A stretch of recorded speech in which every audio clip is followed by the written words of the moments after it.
44-օրյա պատերազմի հետևանքով անհետ կորած զինծառայողների հարազատներն ու ծնողները այսօր 4-րդ օրն է, ինչ բողոքի ակցիա են իրականացրել Հայաստանի Հանրապետության ազգային ժողովի դիմաց։ Նրանք պահանջում են հրապարակայնացնել 44-օրյա պատերազմի քննիչ հանձնաժողովի զեկույցը։ Տեղեկացնենք նաև այն, որ այսօր խոզարկություն է իրականացվել 3 Ալեն Սիմոնյանի հետ միջադեպ ունեցած քաղաքացիներ Արսեն Վարդանյանի և Միկա Միքայելյանի բնակարաններում։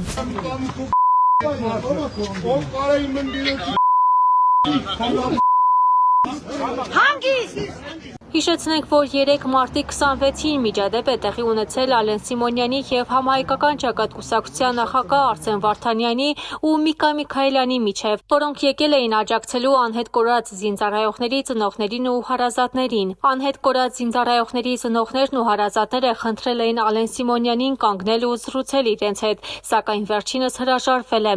Ակցիայի մասնակիցներից մեկը վրդովված նրան արայով է դիմում, ինչին Սիմոնյանը ի պատասխան ասել է «Արան պապատա», ապա հնչվել են փոխադարձ հայհոյանքներ։ Բարև ձեզ, զրուցենք։ Իսկ քո հետ, որ հիմա սենց եք անում ես ժողովրդի, ինչին արժանի չեմ։ Կոնկրետ սրան տանեք, վախում ես։ Խոսա ինձնից։ Անձամբ ինձնից ընենց ես վախում արել ասելու չի։